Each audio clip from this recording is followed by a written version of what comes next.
इस वीडियो में हम एक्सरसाइज 9C का क्वेश्चन 3 सॉल्व करेंगे। Express each of the following rational numbers as the sum of an integer and the rational numbers. तो ये जो भी रेशनल नंबर्स हैं इनको इंटीजर और रेशनल नंबर के सम के फॉर्म में लिखना है। ठीक है, तो अगर हम इन इंटीजर्स को फ्रैक्शन की तरह लें, ठीक है, मान लें कि ये फ्रैक्शन है, तो इसमें हम देख रहे हैं कि न्यूमरेटर बड़ा है और डिनोमिनेटर छोटा है। तो जब भी ऐसा होता है तो क्या होता है, इम्प्रॉपर फ्रैक्शन होता है। और इम्प्रॉपर फ्रैक्शन में होल भी होता है। ठीक है, फ्रैक्शन के अलावा होल भी होता है। अगर हम इन्हें मिक्स फ्रैक्शन में बदल दें, 16/5 को जो कि इम्प्रॉपर फ्रैक्शन है, इन्हें हम मिक्स फ्रैक्शन में अगर बदलें तो हमें एक होल मिलेगा और उस बाकी फ्रैक्शन में मिलेगा। ठीक है, तो होल प्लस फ्रैक्शन, उसी को हम रेशनल नंबर के लैंग्वेज में बोले तो इंटीजर प्लस रेशनल नंबर। ठीक है, होल हो जाएगा इंटीजर। इंटीजर क्या होता है, नेगेटिव नंबर्स होते हैं, पॉजिटिव नंबर्स होते हैं। ठीक है, तो वो हो गया होल, और प्लस जो फ्रैक्शन होगा मिक्स फ्रैक्शन में वो हो जाएगा रेशनल नंबर्स। ठीक है, तो स्टार्ट करते हैं। 16/5 को अगर हम मिक्स फ्रैक्शन में बदलें तो क्या करते हैं, 16 को 5 से डिवाइड करते हैं। ठीक है, तो 5 3 15, ठीक है, 116/5 यही होगा। ठीक है, 3:1/5 होगा। अगर हम इसको डिवाइड करेंगे तो 3 जो है क्वोशंट में आ जाएगा और 1 जो होगा रिमाइंडर होगा, और 5 से हम इसको डिवाइड कर रहे हैं। तो ये आप लोगों ने फ्रैक्शन चैप्टर में पढ़ा है कि कैसे हम इम्प्रॉपर को मिक्स में बदलते हैं। तो यहाँ मैं ज़्यादा बताऊँगी नहीं डिटेल में, बस इम्प्रॉपर फ्रैक्शन को ऐसे हम 16 को 5 से डिवाइड करके और मिक्स फ्रैक्शन में बदल देंगे। तो इसमें ये हो गया होल नंबर और ये हो गया फ्रैक्शन। तो इसको रेशनल नंबर्स और इंटीजर के एज देखें तो 3 हो गया इंटीजर, पॉजिटिव इंटीजर, और 1/5 हो गया रेशनल नंबर। ठीक है, तो ये हो गया इंटीजर प्लस 1/5।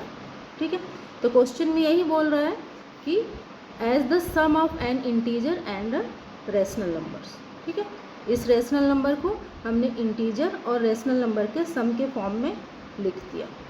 ठीक है, नेक्स्ट है -17/7। अब इसमें निगेटिव नंबर है।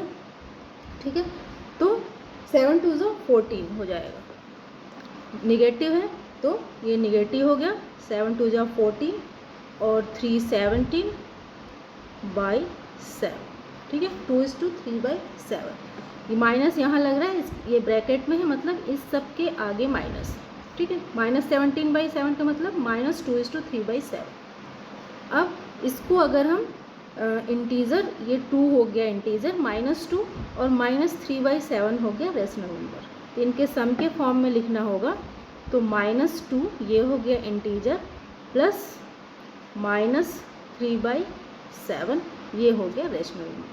ठीक है, तो इंटीजर और रेशनल नंबर के सम के फॉर्म में ये हो गया -2 प्लस -3/7। नेक्स्ट है -36/11। तो इसको भी ठीक ऐसे ही करेंगे कि माइनस है और 11 3 33 और 3 हो गया 6/11। ठीक है, 3:3/11। अब ये हो गया इंटीजर, -3 हो गया इंटीजर और -3/11 हो गया रेशनल नंबर।